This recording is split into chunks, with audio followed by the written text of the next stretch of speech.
Bismillahirrahmanirrahim. Alhamdulillahirrabbilalamin. Segala puji-pujian hanya pada Allah, Tuhan pemerintah seluruh alam. Selawat dan salam ke atas Nabi junjungan Nabi Muhammad sallallahu alaihi wasallam dan atas keluarga baginda serta sahabat-sahabat baginda. Rabbi shrah li sadri wa yassir li amri wahlul 'uqdatam min lisani yafqahu qawli. Amma ba'd. Assalamualaikum warahmatullahi taala wabarakatuh kepada para penonton, para pendukung di Jom Channel. Sekali lagi kita bersiaran, apa khabar semuanya?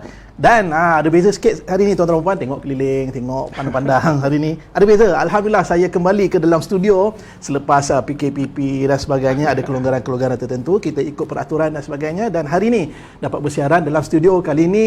Tu dia, saya dapat bertentang mata secara direct, siapa lagi tidak bukan dengan YB. Kali sama, apa khabar YB? Alhamdulillah. So penat sikit hari ni Ya? Penat sikit hari ni. Iyalah. Macam mana sekarang? Biasa. Alhamdulillah. Ya. Dah pindah duduk di Shah Alam dah sekarang ni. Shah Alam tu yang sebahagian daripada keletihan itu adalah oleh kerana proses unpacking tu masih belum selesai dengan sepenuhnya lagi. Ya, masih insya-Allah. Duduk-duduk kat rumah pun pagi-pagi pun dah buka beg lah, inilah susun, inilah itulah. Mungkin dalam seminggu dua lagi lah baru selesai. Hari ni kita sembang dia tak ada lagging, tak ada lemak, itu yang terbaiknya hari ni. Baik, rakan-rakan teman-teman di luar sana, kita dalam siri ke-62 kita bicara bersama YB Khalid Samad. Yang pastinya tuan-tuan di luar sana, kalau ada soalan-soalan, pertanyaan yang diberikan seperti biasa, sebelum tu share dulu di Jom Channel, di Facebook ataupun di YouTube. Jadi biar ramai-ramai akan boleh mendengar penjelasan-penjelasan yang penting pada hari ini. Yang pasti memang betul tuan-tuan dan puan, ada isu yang agak berat untuk kita sama-sama tampilkan kepada anda semua. Yang pastinya memang ramai menunggu-nunggu, banyak persoalan, banyak misteri ni YB. Jadi dengan tajuk pada hari ini PH tambah atau PH plus, menarik rambut dalam tepung. Sebelum tu pada penonton di luar sana, saya mungkinlah yang muda-muda ni YB, dia tak faham menarik rambut dan tepung tu apa. Dia ada satu peribahasa peribahasa menarik rambut di dalam tepung, rambut jangan putus, tepung jangan berselerak. Itu maksudnya. Dan maknanya kita nak menyelesaikan sesuatu masalah yang sulit melibatkan dua unsur, dua pihak, dua bahan, dua entiti atau apa saja, dengan berhati-hati bagi mewujudkan satu situasi menang-menang. Itu maksudnya. Jadi YB, soalan yang pertama ni agak penting lah YB. Mungkin nanti boleh bagi tahu rentetan apa yang berlaku sekarang ni, dan bagaimana YB ingin kaitkan penyelesaian permasalahan PH dan PH plus ni dengan pendekatan menang-menang tadi ataupun peribahasa ni. Silakan YB. Baik. Assalamualaikum warahmatullahi taala wabarakatuh. Bismillahirrahmanirrahim. Alhamdulillahirabbil alamin. Wassalatu wassalamu ala sayidina Muhammad wa ala alihi wa sahbihi ajma'in. Dia ni sebenarnya persoalan negosiasi ataupun rundingan dan bila kita cakap tentang soal rundingan, memang ianya merupakan satu perkara yang memerlukan diplomasi, menangani kekhawatiran, keraguan, ketakutan yang wujud di berbagai pihak supaya akhirnya mencapai satu kata sepakat. Dan oleh kerana itu ianya memang satu perkara yang bukan mudah dan bukan tempat ataupun bukan sesuai bagi golongan yang dia tak kisah pihak lain. Aku tak kisahlah orang lain cakap macam mana, aku nak macam ni juga. Lalu bila dah buat begitu, maka dah tak ada ruang untuk berunding dan berbincang dengan baik untuk mencari penyelesaian. Saya ingat dulu pada tahun 2018, bila time pilihan raya, untuk nak capai terbentuknya Pakatan Harapan itu pun satu usaha yang cukup sukar, kerana kita nak gandingkan di antara pihak-pihak yang yang sebahagian daripadanya baru berkenalan ataupun berada dalam keadaan yang baru ataupun berada sebelum itu dalam keadaan yang bertentangan. Tapi kita nak dapatkan mereka supaya mereka boleh bersetuju, supaya untuk membawa satu perubahan dan menjatuhkan Datuk Seri Najib dan juga Barisan Nasional. Bagi kita pada ketika itu macam bagi amanah, dia bermasalah oleh kerana dia parti baru, ya, dan ada pihak yang masih nak berunding dengan PAS, tak nak dengan amanah, dan ini menjadi satu halangan. Di antara PKR dengan DAP pun ada sedikit permasalahan. Dan lebih-lebih lagi dalam bila kita mula rundingkan kerusi dan sebagainya, dan lagi teruk apabila nak masuk pula Tun Mahathir dengan parti barunya, Parti Pribumi Bersatu. Masa tu misi mustahil dulu. Masa tu orang semua kata mustahil. Tak mungkin Tun Mahathir akan bersama, tak mungkin PKR akan bersetuju dan sebagainya. Tetapi oleh kerana rundingan itu dilakukan dengan cara yang baik, terkawal, berada dalam suasana yang tak ada gangguan dan sebagainya, maka akhirnya kita mampu untuk mencapai satu persetujuan dan akhirnya melakukan sesuatu yang tidak pernah dapat dilakukan dalam sejarah negara Malaysia, iaitu bagi kali yang pertama dijatuhkan kerajaan UMNO Barisan Nasional dan ditubuhkan satu kerajaan yang baru.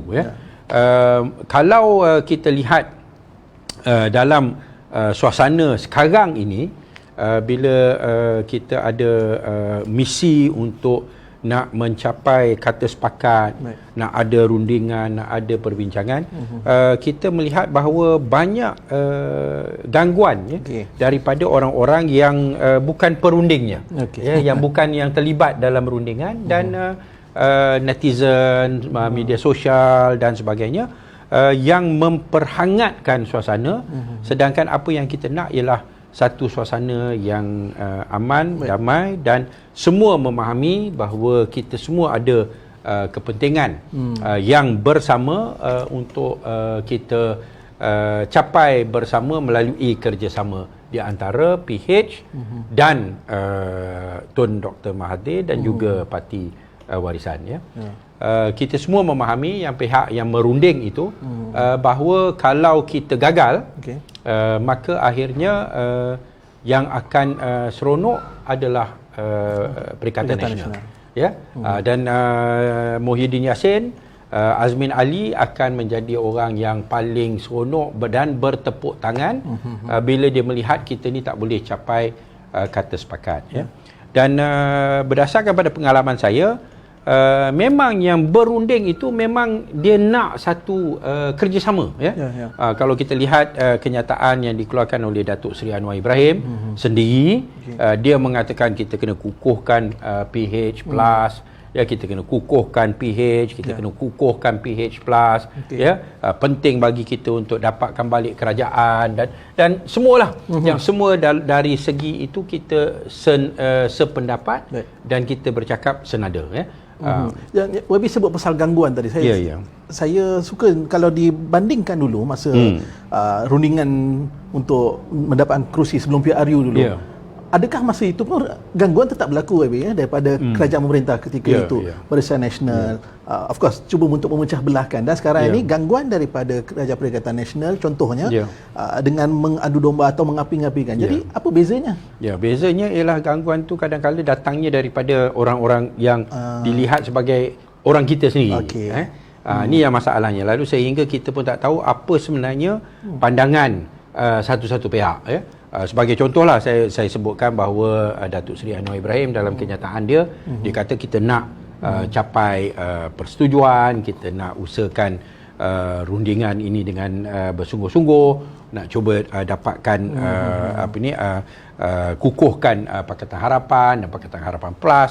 Tapi di bawah tu macam-macam punya yang kita akhirnya kita tak tahu, saling adu domba, laga-laga, serang menyerang. Datuk Seri Anwar Ibrahim pun kata bertenang, jangan bergaduh dan sebagainya. Tapi yang bawah tu duduk bantai juga. Lalu kita pun akhirnya kita pun tak tahu suasana tu bagaimana, dan apa yang kita dapat lihat akhirnya usaha perundingan ini ramai dah kata dah gagal. Dah gagal. Betul ke? Menganggap bahawa ini gagal. Tadi wartawan pun ada berhubung dengan saya, dia kata macam mana? Saya kata kita masih lagi dengan pendirian kita bahawa kalau nak jatuhkan Perikatan Nasional kita perlukan PH kukuh dan PH plus kukuh, pasal setakat ini kita tak nampak lah kaedah yang lain, tapi kita nak usahakan dan peranan amanah dan peranan DAP sekarang ini ialah menjadi sebagai orang tengah untuk mendamaikan setelah suasana telah dikeruhkan oleh berbagai-bagai faktor lah. Saya tak nak salahkan mana-mana pihak, tetapi saya rasa kita semua telah berperanan untuk mendatangkan hasil yang seperti mana yang kita hadapi sekarang ini. Kalau kita lihat kalau PH plus itu berpecah, maknanya kalau kita kehilangan sokongan daripada Tun Mahathir dan MP-MP daripada Bersatu, kita hilang sokongan daripada Warisan, maka daripada 107 yang kita banggakan selama ini, kita kata 107 tak banyak lagi, kita dah dapat 112, kita boleh dapat majoriti, kita boleh tubuh kerajaan. Sekarang ini kita dah menjadi sebagai 91. So daripada 107 yang asalnya yang kita nak Tun sokong Datuk Seri Anwar Ibrahim, kita nak Warisan sokong Datuk Seri Anwar Ibrahim, ataupun sebaliknya, dalam rundingan itu seperti mana yang apa yang akan tercapai, maka sekarang ini dah menjadi mereka sudah tidak, seolah-olah sudah tidak sanggup lagi nak bersama, dan ini merumitkan bagi kita, So saya tahulah ada orang kata dah memang dah daripada awal dah kita dah jangka, ni kita buat perumpamaan lah, yang macam sambil kita ni nak tarik rambut dalam tepung tu, tiba-tiba datang seorang, dia tepuk meja habis berterabur semua. Lepas tu dia kata, memanglah aku kata tak boleh, takkan berjaya. Yalah, memanglah itu orang luar lah tu, orang luar, bukan orang yang kita yang tengah sedang nak tarik, pemimpin sekarang baik dengan anu semua, tiba-tiba datang pom dia tu. Lepas tu aku dah kata dah daripada dulu takkan boleh. Memanglah, manalah boleh awak yang ganggu, cubalah awak tak ganggu, awak membantu ke arah nak meyakinkan. Sebagai contohlah, bagi Tun, bila kita jumpa, kita cakap dengan dia, kita nak supaya dia terima Datuk Seri Anwar Ibrahim sebagai calon Perdana Menteri, dan Mukris sebagai timbalan, Tun jadi sebagai Menteri Mentor, lepas tu kita kata Menteri Mentor ini masih lagi berpengaruh, kita masih menghormati Tun, kita takkan buat seperti mana yang dilakukan terhadap Tun oleh Daulah Badawi, bila Daulah Badawi jadi Perdana Menteri, dia tak kisah lagi apa pandangan Tun, kita takkan buat macam Najib, bila Najib jadi Perdana Menteri, dia dah tak kisah lagi pandangan Tun dan sebagainya, So kita nak cuba pujuk dan memberikan keyakinan kepada dia untuk menerima cadangan kita. Tapi Menteri Mentor tu mungkin baru bagi kita di Malaysia ni. Jadi apa beza dia dengan Perdana Menteri? Yalah, inilah pasal oleh kerana ianya baru, maka itulah sebabnya mengapa kita perlu memberikan keyakinan, dan dari segi dia punya terms of reference, syarat-syarat dia, kita boleh bincang lah, kan, kita boleh runding, kita boleh cari satu takrifan dan peranan yang boleh diterima oleh Tun, tapi kalau kita terus kita bantai Tun, kita kata tak boleh lah, dia ni penipu lah, dia inilah itulah apalah dan sebagainya, maka Tun sendiri pun akan kata belum ada kuasa lagi pun dah bantai aku, kan bila aku terima, kalau aku terima jadi Menteri Mentor, Menteri Mentor, awak jadi Perdana Menteri, teruklah aku, kan, lagilah aku tak ada kuasa. Lalu macam mana kita nak yakinkan orang supaya dia sokong kita sebagai nak jadi sebagai calon Perdana Menteri, kita nak dia sokong kita, pasal kita perlukan undi dia, kan, tapi kita duk bantai dia. Lepas tu kita nak dia duduk bersama kita dan jadi sebagai Menteri Mentor, dan kita sebagai Perdana Menteri yang kita ada kuasa, dia punya peranan sebagai Menteri Mentor pun dia rasa tak begitu kukuh, tapi kita duk bantai dia, lagilah dia rasa susah, so inilah di dalam usaha kita untuk meyakinkan kita yang dikatakan sebagai nak menarik rambut dalam tepung, rambut jangan putus, dan tepung pun jangan berterabur, kan. Itu yang keperlukan kebijaksanaan, perlukan hujah-hujah yang boleh meyakinkan, dan begitu juga bagi Anwar, bila saya punya peranan lah, kan, di antaranya bila jumpa Tun, saya cuba yakinkan dia terimalah apa yang kita nak kan. Iaitu Anwar sebagai Perdana Menteri, Tun sebagai Menteri Mentor, Mukri sebagai Timbalan Perdana Menteri. Lalu kita nak yakinkan, lepas tu kata letak Syafiee Afdal sebagai Timbalan Perdana Menteri juga kan, dan sebagainya, supaya macam kedudukan dia akan terjaga dan terkawal ya. Kalau dia bukan Perdana Menteri pun paling kurang anak dia sebagai Timbalan Perdana Menteri, Syafiee Afdal sebagai Timbalan Perdana Menteri. Lalu dia sepatutnya, kalau kita buatlah TPM 1, TPM 2 dan sebagainya, so kita boleh yakinkan dia kan. Tapi bila orang duk serang dia kata anu dan sebagainya, lalu dia rasa awak tak ada kuasa lagi dah, awak dah serang aku teruk-teruk kan. Betul. Macam mana aku boleh percaya yang kamu akan layani aku dengan baik bila kamu jadi sebagai Perdana Menteri kan. So ni yang jadi masalah. Bila saya jumpa Anwar pula, bila runding dengan Anwar, kita cakap lah, memang kita dah usahakan tapi setakat ni tak dapat. Maka option yang kedua ni sebagai letak Tun sebagai Perdana Menteri, Datuk Seri sebagai Timbalan Perdana Menteri, ianya hanya untuk 6 bulan ya. Dan kita sambil itu kita semua boleh menyokong dan membantu, dan kalau Tun tak mau penuhi janjinya, maka kita 91 dalam kabinet takkanlah kita boleh. Bukan dalam kabinet, maka kita 91 dalam gabungan itu takkanlah kita tak boleh ambil tindakan terhadap unjang untuk menentukan bahawa dia penuhi janji dia. Syafiee Afdal pun kata saya pun akan ingatkan dia 6 bulan sahaja. Lalu kita semua sedang cuba nak yakinkan. Tapi orang semua duk kutuk, kata jangan Anwar ni, kalau kamu buat kamu bodoh lah, inilah itu. Lalu macam mana Anwar nak? Sedangkan hujah-hujah yang sebenar, yang atas dasar hujah dia, logiknya dan rasionalnya memang jelas. Betul. Kerana kita nak selesaikan masalah yang terbesar, yang mana kita sama ada kepentingan yang bersama. We share the same interest. Kita ada keperluan yang bersama, iaitu kita nak kena jatuhkan Perikatan Nasional. Kan? Tapi kalau kita dah nak kerjasama tapi orang duk serang, kata tak boleh percaya Tun lah, inilah itulah, lepas tu orang kata tak boleh percaya pada Desai lah, inilah itulah. Lalu, macam mana kita nak selesaikan lebih pada perundingan persepsi, sedangkan fakta dan angka memerlukan jumlah untuk pastikan faktanya. Dan sama ada kita tahu, kita setuju, kita tak setuju, kita boleh terima ataupun kita tak boleh terima, hakikatnya kita perlu dapatkan sokongan daripada MP-MP. Bukan daripada rakyat jelata. Pasal kalau rakyat jelata ni, kalau kita sedang berpilihan raya, tapi kalau kita nak dapatkan balik kerajaan, dapatkan balik mandat rakyat, yang penting kita kena dapatkan keyakinan daripada MP-MP, ahli parlimen, yang MP-MP yang sekarang di belah sana, untuk datang bersama. Macam mana kita nak capai itu kalau kita sama kita duduk bertelagah? Lalu dia kata aku lompat sekarang, datang balik, bukan lompat balik, join balik sebahagian daripada mereka yang boleh, yang mana yang kita boleh terima, dia nak join balik. Macam mana aku nak join balik? Kamu masih tak lagi bergaduh, tak selesai. So kita nak cuba selesaikan.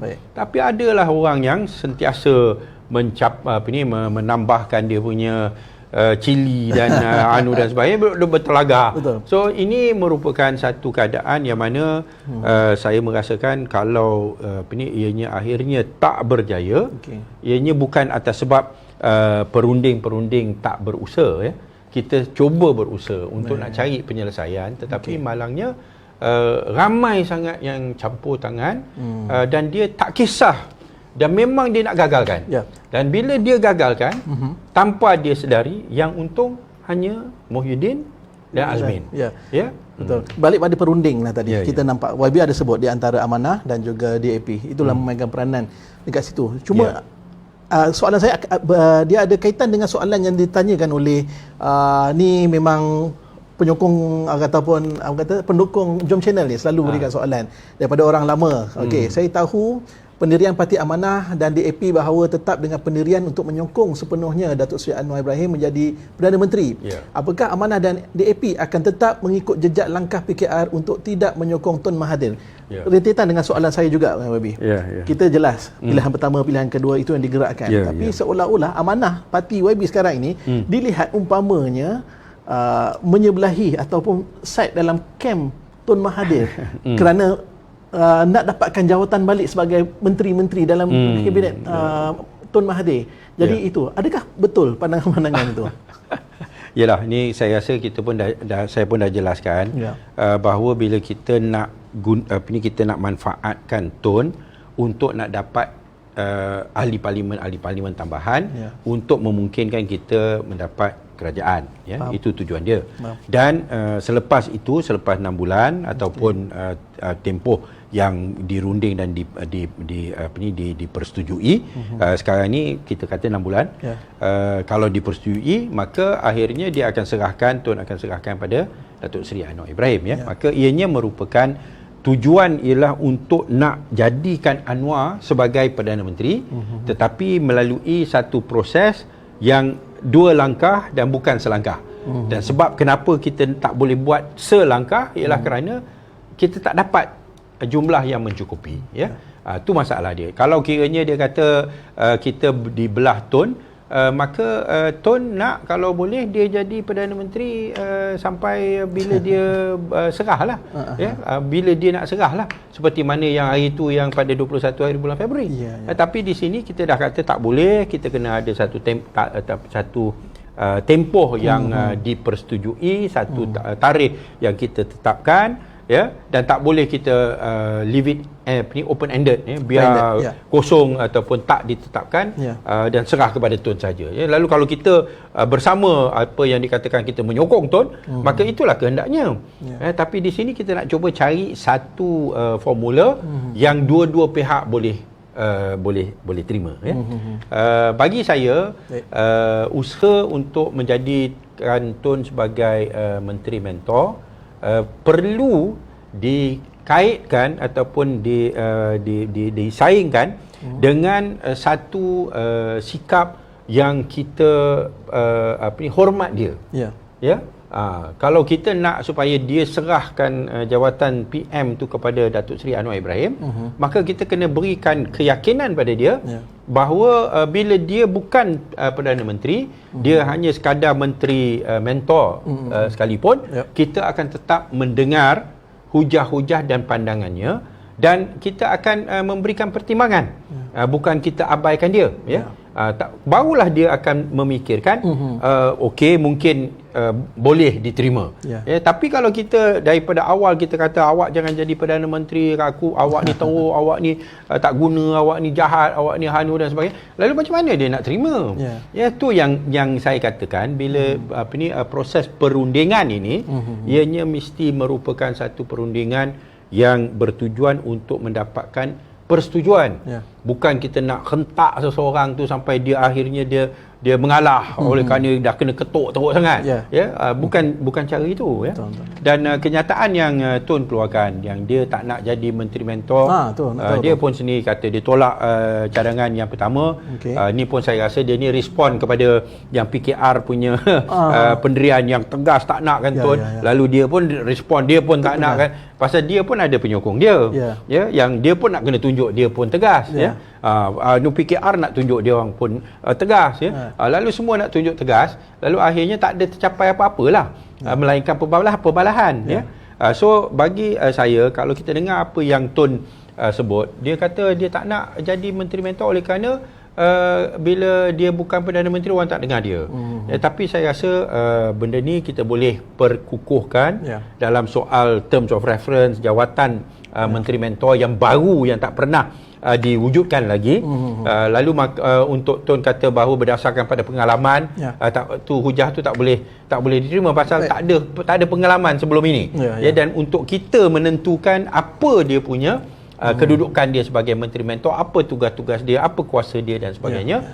Dan saya rasa TUN pun memahami bahawa kita ni bukan macam BN. Macam BN tu dia ikut je lah apa yang Perdana Menteri dia cakap, ataupun Perikatan Nasional sekarang ni pun dia main ikut je apa Perdana Menteri cakap, dia ikut, ya, dia buat je, ya. Tapi TUN sendiri faham bahawa dalam PH dan sudah pasti PH Plus, kita akan dengar hujah, walaupun hujah tu datang bukan daripada Perdana Menteri, tapi hujahnya kukuh dan kuat dan betul, kita akan sokong, ya. Kalau Perdana Menteri sendiri, bila zaman TUN sendiri dalam PH, TUN sendiri sebagai Perdana Menteri, ada isu-isu yang TUN nak, tapi kita tak setuju dan kita tolak, atas kekuatan hujah-hujah menteri-menteri yang lain, ya. Lalu ni pun orang kena faham, ya.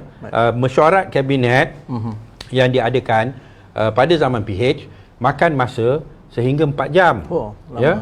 Dia start pukul 9.30 sampai pukul 2. Zaman BN tu berapa lama? Zaman BN kalau mengikut Tun dia kata 2 jam selesai semua. Kita sampai 4 jam kita berhujah. Maknanya berhujah lah lama. Semua dengar fakta dia. Kadang-kadang kena kita minta pegawai buat pembentangan, kita nak buat keputusan, ya, bukan kamu bentang pada Tun buat keputusan. Tak. Kita dengar pembentangan dalam kabinet, kita berhujah, kita tengok dia punya pro kontra dan kita buat keputusan. Lalu bererti bahawa yang penting dalam PH adalah hujah. Ya. Bukan jawatan. Kalau Perdana Menteri sekalipun dia kata dia ada dia pandangan dia begitu, tapi hujahnya tak kuat, kita dengar pandangan daripada menteri, kita sokong menteri kerana hujahnya kuat. Ya, tapi kita akui ada juga beberapa isu yang Tun semasa dia jadi Perdana Menteri dia kata yang ni dia nak macam ni. Dia minta izin dan persetujuan daripada kabinet untuk dia tapi tak banyak, tak banyak. Mungkin ada 1 ataupun 2 perkara yang mana kita atas pertimbangan kita kata sebagai Perdana Menteri dan atas permintaan kita benarkan. Itu keputusan kita untuk membenarkannya. Bukan dia yang main langgar tak kisah pada kita, ya. Tapi ada juga banyak benda yang kita dah minta buat, ya, dan dipersetujui oleh Tun, tapi tak dibuat. Ya, antaranya yang di bawah Muhyiddin Yassin. Macam undang-undang SOSMA dan sebagainya. Kerana dia sebagai Menteri Dalam Negeri. Ya, kita tanya kenapa tak sedangkan mana mungkin seseorang ditahan tanpa dibicara, lepas tu dibawa ke mahkamah dan terus ditahan lagi, walaupun tak dibicara, ya. Ni satu prosedur yang kita tak setuju, tetapi untuk membawa perubahan bukan Tun yang menghalang, tapi Muhyiddin yang menghalang. Begitu juga yang saya rasa dengan Azmin, ya. Lalu diorang ni memang dia ada dia punya perancangan, ya. Tapi yang poin yang saya nak sampaikan ialah sebagai Menteri Mentor kita akan membenarkan pandangan Tun untuk dibentangkan dan kita bahas bersama dan kita bincang, dan kita takkan buat seperti mana yang diamalkan semasa Daulah Badawi dan Najib, dan oleh Muhyiddin sekarang, ya. Lalu inilah yang kita bila kita runding tu kita bincang, kita nak yakinkan, tapi macam mana kita nak yakinkan bila di belakang tu ramai sangat yang menentang, menganu dan sebagainya. Ya, ada juga yang kata tentang kes Tun semasa menjadi PM. Ya, dia orang kata tiap-tiap minggu ada orang suruh letak jawatan. Lalu kita tak membantu. Ni yang penting. Pimpinan dah kata lain. Macam Datuk Seri Anwar Ibrahim pun pada 21 hari bulan Februari pun dah setuju dah, tak apalah. Ya, untuk oleh kerana keadaan yang kucak kacir dan sebagainya, maka Datuk Seri Anwar Ibrahim pun dah kata tak apalah, lepas IPEC, Tun tetapkan tarikh, lepas IPEC, tapi yang bawah ni duk hentam. Lalu sepatutnya kita saling membantu, mengukuhkan, bukan kita menimbulkan masalah dan bergaduh. Macam Wabi sebut sebelum ni, nak kawan tapi berlawan. Nak berlawan. Itu sesuatu lah. Ada saya dengar lah tadi ada seorang tu yang yang buat video FB live lah, dia hentam lah, dia kata setia kawan lah, Tun ni menyebabkan kita bergaduh lah. Kenapa kita bergaduh? Siapa yang suruh kita bergaduh? Kan? Kita sebagai PH kita dah bertemu. Majlis Presiden PH dah ada pendirian. So kenapa kita perlu bergaduh? Tapi ada orang yang nak buat kita bergaduh. Itulah. Dia serang Amanah lah, dia serang DAP lah, dia serang Tun lah, apalah. Bukan kita yang nak bergaduh.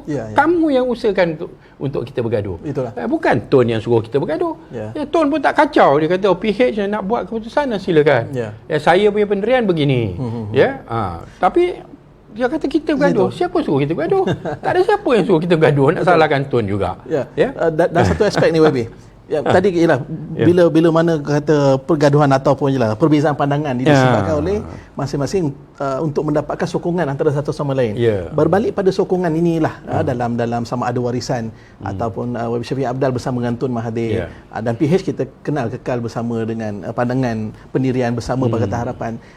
Ini sama dengan soalan daripada Derek Tam ni, Wabi. Dia kata what are the justifications for Syafi'i and warisan to reject Datuk Seri Anwar Ibrahim as PM9? Itu hakikatnya persoalan asas. Katakanlah kalau dipilih Anwar Ibrahim sebagai Perdana Menteri, apakah justifikasinya yang kenapa mereka tidak dia memilih? menolak? Okey. Saya ulangi apa yang dikatakan oleh Syafi'i. Syafi'i kata kita nak ambil alih kerajaan, kita perlu ahli parlimen yang selain daripada PH+ untuk bersama dengan kita. Iaitu kita nak ambil yang ahli parlimen yang daripada Perikatan Nasional. Ahli parlimen daripada Perikatan Nasional ini mengikut pandangan Syafi'i tidak akan memberi sokongan kepada Datuk Seri Anwar Ibrahim sebagai Perdana Menteri yang ke-9. Tapi mereka akan menyokong Tun Mahathir Mohamad. Hujahnya ialah semasa mengundi hari itu di istana, kita dapat yang 92 ataupun 100.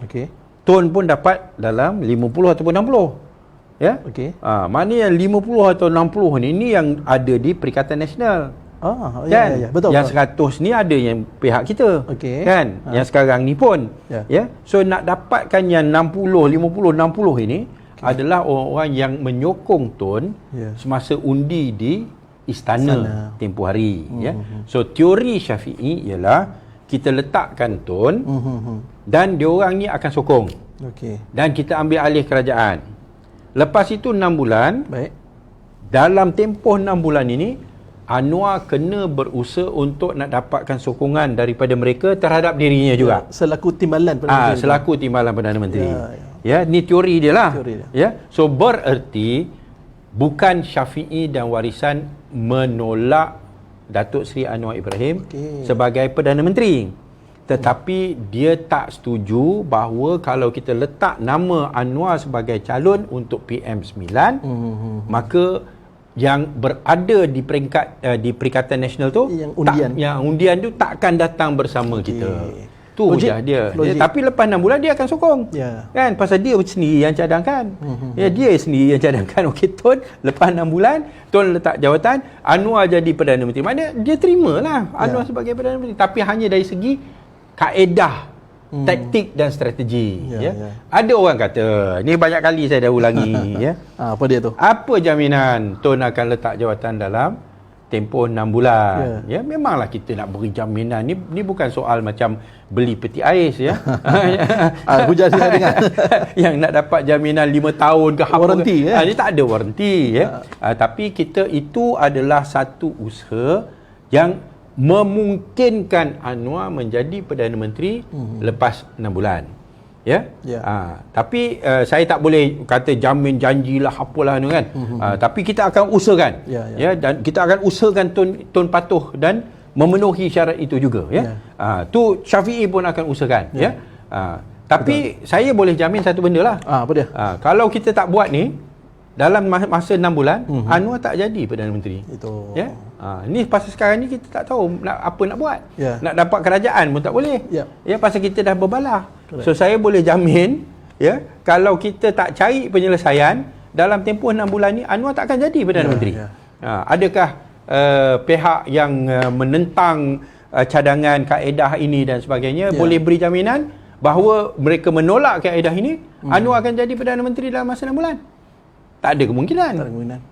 Kalau nak buat PRU, kata dia buat snap election, adakah jaminan boleh menang? Tak ada jaminan. Tak ada jaminan juga. Lebih-lebih lagi dalam keadaan kita berbalah. Macam mana kita nak menang pilihan raya? Kan daripada kita 2 penjuru dulu jadi 3 penjuru atau 4 penjuru, siapa boleh menang? Yang akhirnya yang menang ialah UMNO, PAS dan Muafakat Nasional lah. Perikatan. So kalau nak fikirkan dari segi pilihannya, yang paling berpotensi memungkinkan Anwar menjadi Perdana Menteri dalam tempoh 6 bulan adalah yang itu. Kan? Pilihan yang lain apa dia? Saya rasa penerangan ni kalau dilukis baru nampak hari ni. Kan? Dia tapi saya rasa beginilah Saiful.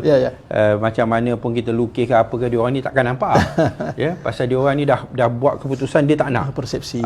Ni masalah pasal dia orang ni sebenarnya tak terlibat dalam team negotiation. Mereka tidak terlibat dalam tim rundingan, tetapi mereka mempengaruhi tim rundingan, membakar dan sebagainya sehingga Tun pun tak selesa, Syafiee pun tak selesa, semua orang dah jadi tak selesa dan memang harapan mereka ialah ianya gagal.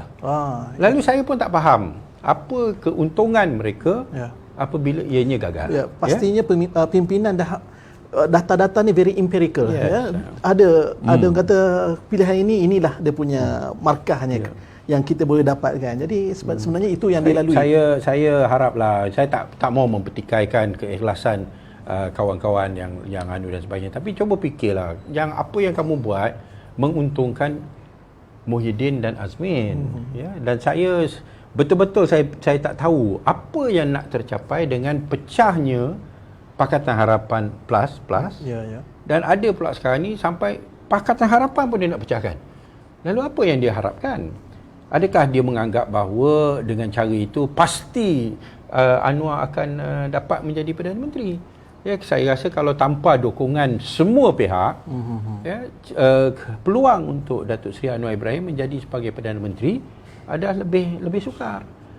So the key ataupun kuncinya, kalau kita nak Tun bersetuju, kita kena Tun selesa bersama kita. Kalau dia jadi menteri mentor sekalipun, dia rasa kita akan jaga dan dengar dan hargai pandangan dia. So macam mana kita nak buat begitu kalau kita duk bantai dia tiap hari, tapi dia tak setuju, lepas tu kita kutuk dia pasal awak tak ada setuju, sedangkan dia tak setuju pasal kamu kamu punya kaedah mempengaruhi juga sebenarnya. Tun orangnya membaca dia mesti dia baca, dia kata teruknya orang benci aku, kalau aku masuk dengan anu ni matilah aku kan, paling kurang aku mesti jadi Perdana Menteri untuk nak jaga kan. Mungkin dia rasa begitu. So apa kaedah rundingan yang diguna pakai, saya tak faham. Saya dah banyak terlibat dalam rundingan dan alhamdulillah sebahagian besar daripada rundingan itu telah berjaya. Walaupun akhirnya tak semua, bila kita tubuhkan barisan alternatif kita tak berjaya menang, tapi kita berjaya mewujudkan barisan alternatif. Menyatu padu. Dulu PAS nak bersatu, nak kerjasama dengan Anwar pun cukupnya keras. Dan DAP? Dan DAP cukupnya keras. PAS tak nak. Nak kerjasama dengan Anwar dulu, no, dia kata. Kenapa? Dia kata dulu Anwar macam ni lah, macam ni. Janganlah macam tu kan. Kita nak cari penyelesaian masalah, bukan kita nak timbulkan masalah. Tapi inilah perkara-perkara yang kita kena tangani. Dan saya harap semua relax seperti mana yang Anwar pesan. Relax, bertenang, fikir balik. Apa sebenarnya yang kita nak? Kalau kita nak Tun dalam tim kita bersama untuk jatuhkan Muhyiddin dan Azmin Ali, dan memang kita perlukan dia untuk, pasal dia ada bawa dengan dia paling kurang pun 15 undi kan, kita 91 campur 15 atau 16 dapatlah 107. Tapi sekarang ni kalau kita nak halau dia, serang dia dan halau dia, dia pergi ke belah Muhyiddin, menambahkan kursi Muhyiddin dengan jumlah 15 atau 16 itu. Siapa yang untung? Lepas tu kamu kata memanglah dia. Memanglah dia, tak boleh haraplah dia. Kamu yang halau dia. Kan? Nak kata nak salahkan dia juga. Betul. Ni macam mana? Aku tak faham. Really I don't understand. What is the thinking? Dan akhirnya persepsi, contohnya bila Tun dalam rundingan Tun meminta untuk beliau memegang jawatan dalam tempoh 6 bulan atau apa yang dirundingkan gitu kan. Walaupun dah keadaan begitu, ada persepsi yang bermain, termasuk dengan macam soalan daripada Robi Duran YB, ada kemungkinan tak Tun bawa masuk Azmin dan PAS kalau PKR tetap tak menyokong Tun? Maknanya dalam tempoh 6 bulan mereka beranggapan yang Tun mampu buat apa saja. Tak, ni saya ingat bukan dalam berkaitan dengan tempoh 6 bulan ni. Tapi sekarang ni lah kot. Dia kata mungkin lah kan. Tun bawa masuk Jeming dan PAS kalau PKR tetap tak menyokong Tun. Dia kalau dia beginilah. Kalau kita dah tak nak ambil alih, kita lah tak nak dengan Tun kan. Kita dah buat keputusan kita tak nak dengan Tun. Kita rugi. Kita takkanlah kata kita tak nak Tun tapi Tun tak boleh buat begini, Tun tak boleh buat begitu. Dan dia dah keluar. Kita dah halau dia keluar. Dia dah tak nak lah dengan PH+, katakanlah. Katakan Ya, itu. sedangkan kami masih lagi Berunding, masih amanah dengan DAP, masih cuba nak Berunding pujuk dan dia lah. pujuk, ya. Kan? So kalau kita dah buat keputusan begitu, lepas tu bila dia keluar kita tepuk tangan, seronok. Oh, alhamdulillah. Lepas tu dia pergi buat dengan kerja dengan PAS, dengan Jeming. Takkan kita nak marah? Betul. Kita dah halau dia. Kan? Lalu inilah yang saya kata, akhirnya apa yang sebenarnya yang kamu nak? Ya. Kamu nak Anwar jadi Perdana Menteri ataupun tak? Ya. Does it matter ke-9 ke ke-10 ke? Adakah ianya mesti sekarang dan tak boleh lepas 6 bulan ke? Ya. Kenapa kalau lepas 6 bulan tak wajib tak sah ke? Ya, ada yang kata apa jaminan. Kamu pun tak boleh jamin apa-apa. Ya. Kan? Lalu saya pun tak faham apa yang sebenarnya. Kita Majlis Presiden Pakatan Harapan dah buat keputusan. Okey. Ya, tapi sekarang ni Betul. macam seolah-olah ahli-ahli sendiri pun tak nak ikut oleh kerana ada yang pembakar dan sebagainya. Ya. Dan nasib baiklah bagi kita semasa 2018 yang pembakar ni gagal. Okey. Pada ketika itu di antara yang pembakar adalah Azmin. Tak setuju. Tak setuju. Ya. Dia tak setuju. Tapi kita jalan. Kerana apa? Kerana yang runding itu dia bertenang dan dia faham Anwar dalam penjara. Okey. Ya, Betul. masa tu Saya ingat lagi. ya, kita perlu menang. Kita nak berikan pengampunan pada Anwar. Ya. Kan? Ban kita menang dan Tun jadi Perdana Menteri, dan di antara yang pertama yang dia lakukan ialah dia dapatkan pengampunan untuk Anwar. Lalu bagi orang yang kata apalah untungnya kita kerja sama dengan Tun. Itu satu. Yang menyebabkan Anwar berada di luar. Ya. Kalau tidak Anwar masih dalam penjara sampai hari ini. Ya, betul. Tak selesai lagi. Ya, tempohnya. Itu benefit. Itu benefitnya. Kalau dia keluar pun dia tak boleh 5 tahun tak boleh terlibat dalam politik. Ya, pilihan raya yang ke-14 dia tak boleh terlibat, dia dibebaskan. Pilihan raya yang ke-15 pun dia tak boleh.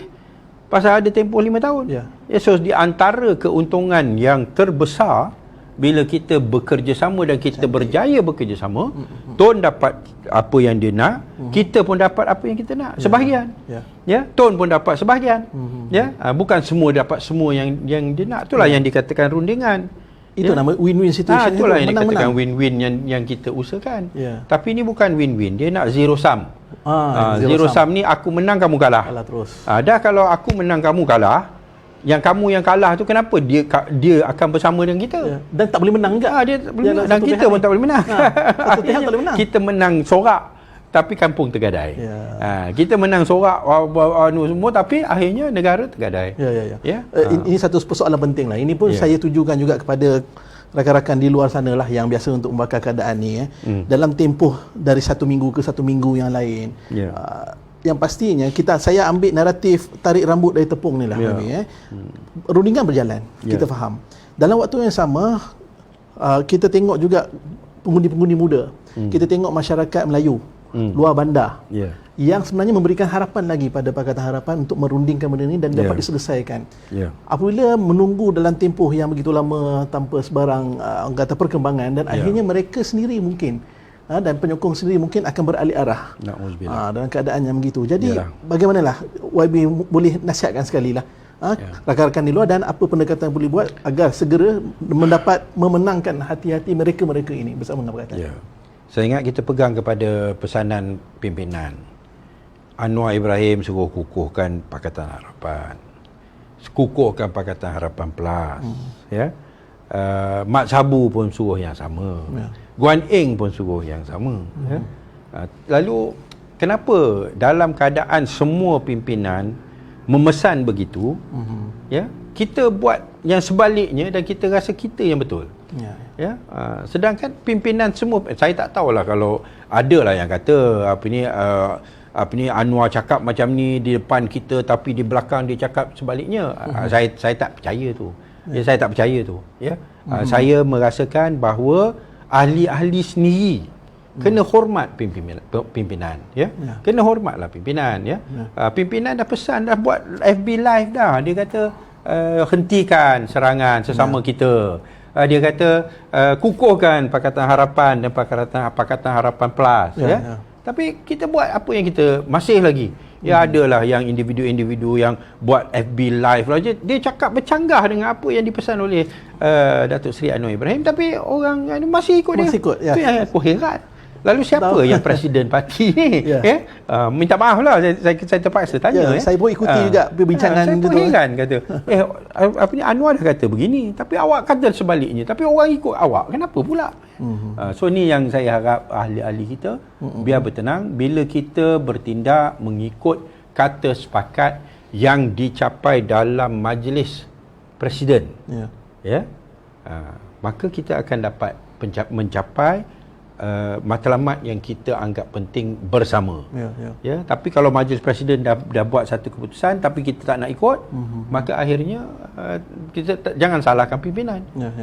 Bukan masalah pimpinan, kita dah tunjuk dia punya apa ni, dia punya cara dan jalan dan kaedah, dan kita rasa kita telah pilih yang terbaik. Saya suka juga pendekatan apa tahu. Kalau dalam PAS dulu, istilah walak.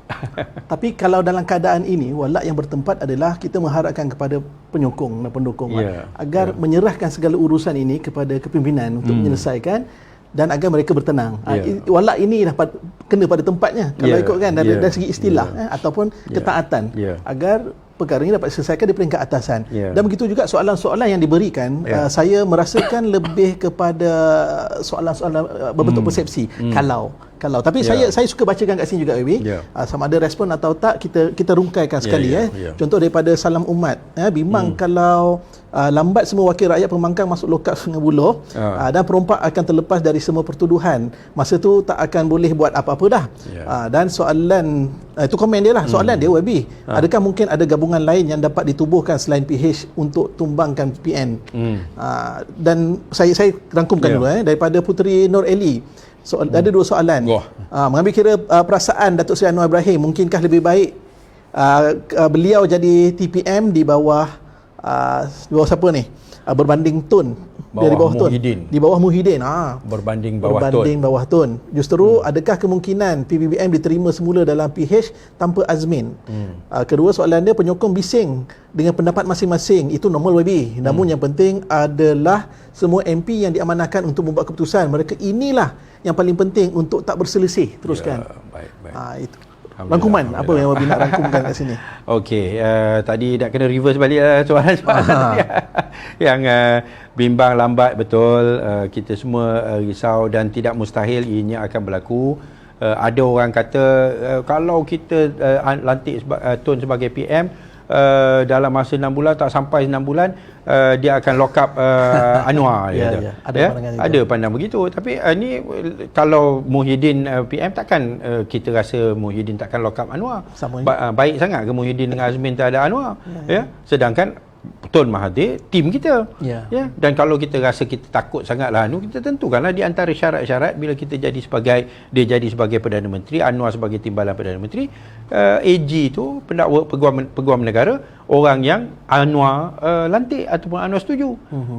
Tu untuk menentukan bahawa tak ada salah guna kuasa untuk menjatuhkan dia. Lalu macam-macam kita boleh buat, Tapi kalau kita semua takut-takut lalu tak buat apa-apa, ataupun takut-takut maka kita gagalkan semua perancangan pimpinan. Macam mana?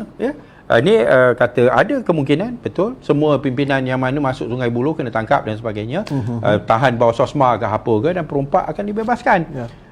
Adakah mungkin ada gabungan lain yang dapat ditubuhkan selain PH untuk tumbangkan PH? Kita harap tak perlulah. Nak tubuhkan PH ni pun dah cukup. Ini persepsinya sedang bermain juga ni. Kita harap tak ada sebab kalau kita semua pertahankan PH.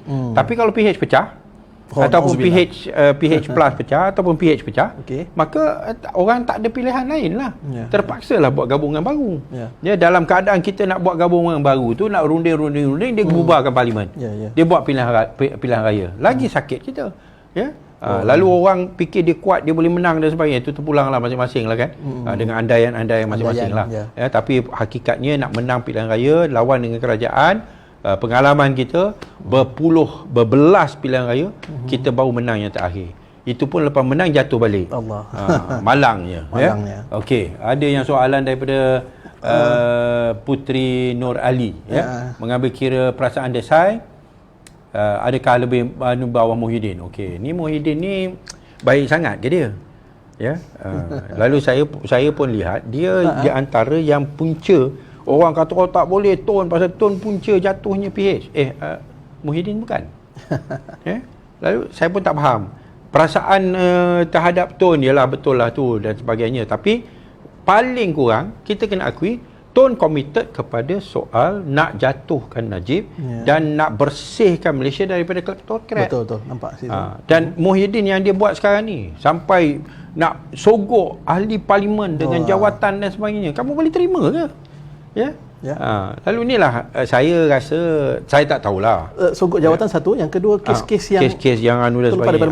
itu tak ada komitmen terhadap usaha untuk nak tangkap kleptokrat dan dikenakan tindakan, ya.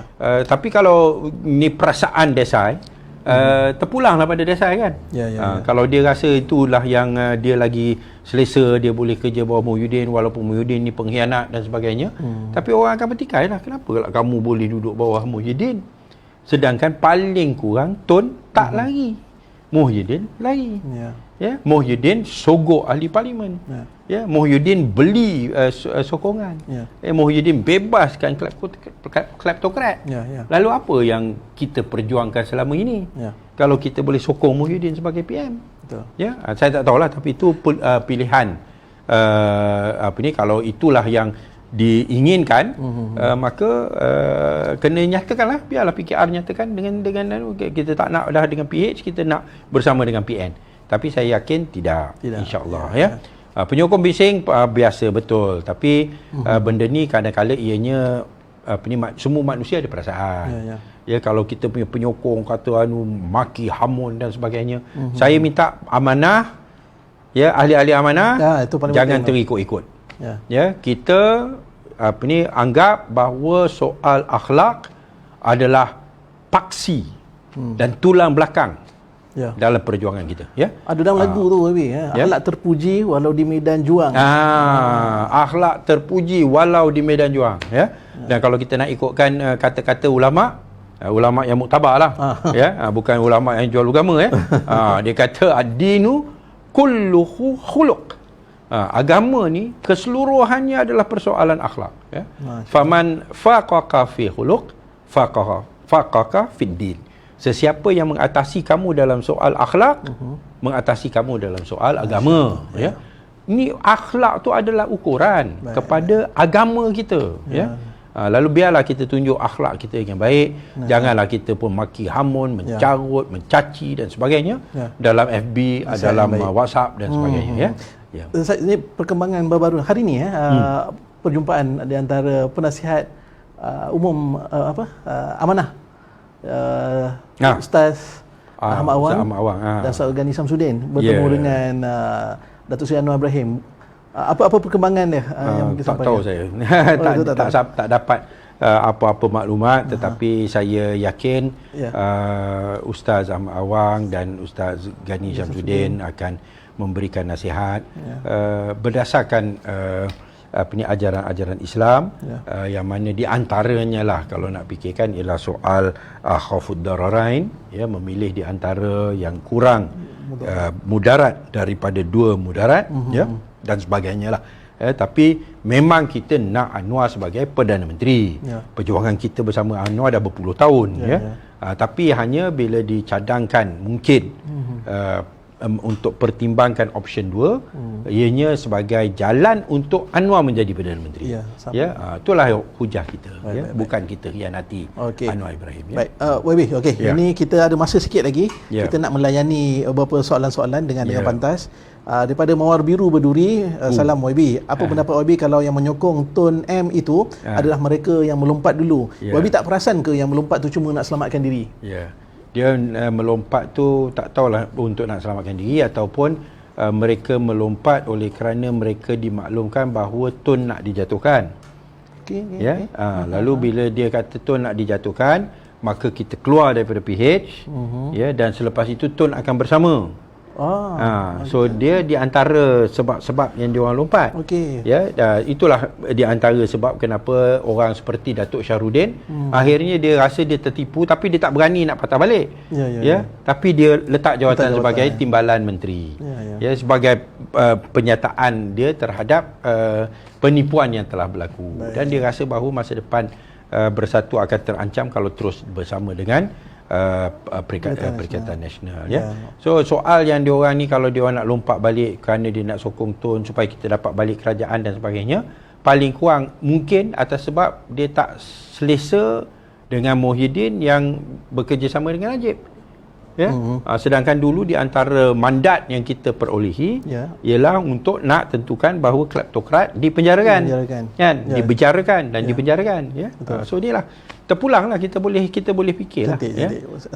Saya suka hujah-hujah yang bernas itu. Dan soalan daripada Alif Azizi. Assalamualaikum YB. Masih adakah peluang PH Plus duduk capai kata sepakat? Masihkah ada solusi untuk kalian leraikan kekusutan yang sedang berlaku ketika ini tanpa menyebabkan PH berpecah? Ini memang harapan yang sangat besar kebanyakan rakyat Malaysia ni, Baby. Macam mana pandangan? Yalah, saya rasa masih ada peluang, tetapi semua mesti memainkan peranan untuk membawa ke arah itu. Ya, nak robohkan ni mudah, ya, nak bina balik cukupnya susah. Ya. Nak bergaduh tenang, ya, nak bina sepakat dan kerjasama tu yang susah, ya. Lalu kita nak buat yang benda yang susah, nak buat yang benda yang senang ni, kita serah kepada macai-macai je lah kan. Yang susah ni kita nak cuba usahakan. InsyaAllah masih ada harapan dan saya yakinlah, ya, Anwar dan Tun, pemimpin-pemimpin yang lain semua akan mengutamakan negara berbanding dengan diri mereka sendiri. Ada saya dengar satu video, saya tak ingat nama orang yang cakap tu, FB Live lah. Dia kata Anwar ni dia berjiwa besar. Dia kalau kita serahkan pada dia, dia akan serah, dia akan setuju dan sebagainya. Lalu kita tak nak macam tu. Lalu dia tak nak Anwar berjiwa besar. Dia nak Anwar jadi berjiwa sempit. Aku pun tak faham. Sedangkan yang berjiwa besar lah yang menyebabkan orang sayang pada dia. Kan? Yang dia sanggup berkorban, dia sanggup rasa keperitan walaupun asalkan negara tu selamat dan sebagainya. Pasal itulah yang kita sokong dia. Tapi kalau kita nak dia jadi jiwa yang sempit macam orang yang cakap FB Live tu, minta maaf lah, dia sendiri yang berjiwa sempit, dia nak Anwar jadi berjiwa sempit macam dia, lalu orang takkan sayang Anwar lagi. Kan? Kalau Anwar ikut perangai macam kamu nak, ya, dan tak jadi Anwar lagi, yang berkorban demi rakyat dan sebagainya, dia nak berkorban untuk jawatan untuk diri dia, yang mementingkan dirinya berbanding dengan rakyat dan negara, lalu kenapa orang nak sokong Anwar? Ya, saya harap Anwar tak ikutlah nasihat dia, kerana dia macam tak happy Anwar berjiwa besar. Saya tak faham. Dia sama macam hujah Babi yang lepas. Apabila kita menyamakan macam perjanjian Hudaibiyah, walaupun ada kekurangan, nampak seperti satu kekalahan, tapi hakikatnya selepas itu dapat banyak keuntungan, kan. Penyokong mengatakan ini tak betul sebab dah selalu ditipu. Tapi hakikatnya perlulah berjiwa besar sampai bila-bila. So tak perlu dibalas balik. Dia yang kelebihan Rasulullah SAW ialah bila dia lakukan perjanjian Hudaibiyah, maka dia dapat peluang dan dia manfaatkan peluang itu sepenuhnya sehingga tercapai apa yang diinginkan. Malangnya bagi kita, kita dapat peluang itu, kita mengalah, kita dapat peluang itu. Tapi bila kita dapat peluang itu, kita tak kawal. Ni orang semua salahkan Tun dan sebagainya. Saya nak kata memang Tun ada salah. Dia pun bukan perfect. Dia letak jawatan, dia tak bincang ini, dia anu dengan Azmin apa semua. Tapi apa yang kita buat? Untuk perbetulkan kita punya peranan apa? Apa yang kita buat untuk nak check Azmin? Semasa kita duduk dengan Tun selama 22 bulan. Kenapa kita tak check Azmin? Apa usaha kita untuk membina hubungan dengan Tun lebih rapat, supaya Tun tak percaya kepada Azmin? Apa kita usahakan? Kita tak. Kita maaflah. Maknanya janganlah kita nampak kesalahan orang, tapi kita tak nampak kesalahan kita. Kekurangan orang, tapi kita tak nampak kekurangan kita. Kenapa Tun tak datang bincang dengan kita semasa dia nak letak jawatan? Kenapa dia tak bincang? Kena tanyalah kenapa. Orang kata pasal Tun niat jahat lah. Saya cakap dengan tuan-tuan lah sebabnya kenapa. Kerana Tun pada ketika itu dia rasa dah tak ada orang yang sokong dia dalam Pakatan Harapan. Ya, parti dia sendiri dah keluar. Hari Jumaat malam 21 hari bulan tu, yang 2 hari sebelum berlaku peristiwa itu, kita duk tekan dia suruh letak jawatan ataupun berikan tarikh untuk letak jawatan. Dia nampak kita ni semua orang Anwar. Ya? Tiba-tiba orang yang sokong dia lari. Dia tinggal seorang diri. Kamu kena faham lah benda ni, kan? So soalnya kenapa kita tak bina hubungan dengan Tun semasa dia jadi Perdana Menteri dan cek si Azmin. Azmin ni masalah dalam PKR. Kita tak boleh buat apa-apa. Dia timbalan Presiden PKR. Kan? Lalu bila Tun kata okeylah awak timbalan Presiden siapa? Wan Azizah. Okeylah aku nak berdamping dengan Wan Azizah, tak boleh, aku berdamping dengan timbalan lah. Kan? Apa masalahnya? Tapi kita yang tahu Azmin, kenapa kita tak cek? So kita pun ada silap, kita pun ada kelemahan. Janganlah semua nak tengok letak atas kami perfect. Ni semua Tun, silap Tun. Saya nak cakap satu lagi. Ada seorang tu dia cakap, ni dah sejam lebih dah ni. Dia kata lepas 6 bulan tiba-tiba Anwar Tun nak letak jawatan tapi sokongan untuk Anwar tak cukup. So oleh kerana itu kita tak boleh Tun tak boleh letak jawatan. Takkan kalau sokongan untuk Anwar tak cukup pun kamu nak salahkan Tun. Kan? Dalam tempoh 6 bulan kamu sebagai timbalan Perdana Menteri, kalau itu berlaku lah, kamu usahakanlah untuk nak dapatkan sokongan. Kalau kamu gagal, dan kita semua gagal, takkan kita nak salahkan Tun. Kan? Betul. Ni, kamu kena bina lah sokongan. Alah, ni semua nak salahkan orang.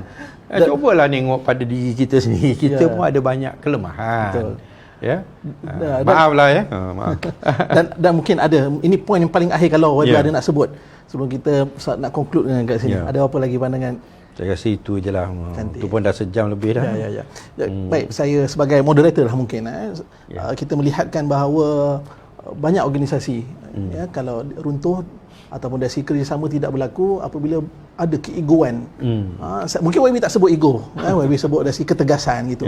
Saya sebagai moderator saya nampak dan ayat lebih mudah untuk kita faham sekiranya kita ambil orang kata apa ni pengajaran di sini. Sekiranya ego masing-masing untuk dengan pendapat pendirian masing-masing tanpa beralah, jadi mungkin inilah sesuatu benda yang sukar untuk kita menjapaikan kata putus. Jadi tuan-tuan, berbalik-balik pada naratif yang kita bincangkan tentang PH dan PH+, menarik rambut dalam tepung agar semuanya dapat diselesaikan dengan cara berhemah dan dapat satu keputusan yang baik. Jadi hala tuju perbincangan malam ini terlebih-lebih lagi kepada rakan-rakan penyokong di luar sana dan juga ahli-ahli.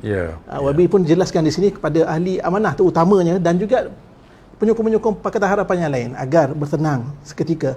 Untuk bermula dari malam ini, perbincangan ini diharapkan akan datang ini. Dan serahkan rundingan itu kepada pimpinan yang pasukan perunding untuk mencari penyelesaian yang terbaik. Dan bila dah diputuskan, terima. Betul. Kerana itulah yang mana yang segala pertimbangan, segala aspek, semua pasukan perunding ni dia ambil kira. Yang daripada PKR, yang daripada amanah, yang daripada DAP, yang daripada pihak TUN dan sebagainya, semua kita ambil kira. Dan kita nak cari satu penyelesaian yang semua boleh setuju. Dan pastinya perunding itu, kalau mungkin YB tak sebut, jadi ini adalah orang yang paling layak dari ikut pengalaman sebelum ini berunding dalam banyak hal dalam penyatuan parti-parti pembangkang sebelum ini sehingga sekarang. Jadi YB memang orang yang paling sesuai dan layak untuk menyampaikan maklumat ini kerana beliau adalah orang yang selalu diberikan kepercayaan untuk merundingkan perkara ini. Jadi mudahkan mereka juga untuk terus membuat satu kata sepakat agar dapat diselamatkan PH dan PH+ ini, insya-Allah. Kalau tidak, Mahyudin dengan Azmin tepuk tangan. Kita nak tepuk tangan juga pasal nak habis ni, YB. Okey, alhamdulillah. Alhamdulillah. Baik, terima kasih sekali lagi kepada YB. Saya seronok hari ini dapat dapat live hari ini dan akan datang kita di studio lagi ni, YB. Insya-Allah. Dan kepada para penonton di luar sana, terima kasih bersama-sama dengan kita pada malam ini. Ambil intipati yang baik agar kita dapat menyebar luaskan kebaikan di luar sana, insya-Allah. Hingga kita jumpa lagi dalam minggu depan. Terima kasih pada semua. Assalamualaikum warahmatullahi taala wabarakatuh. Assalamualaikum warahmatullahi taala wabarakatuh.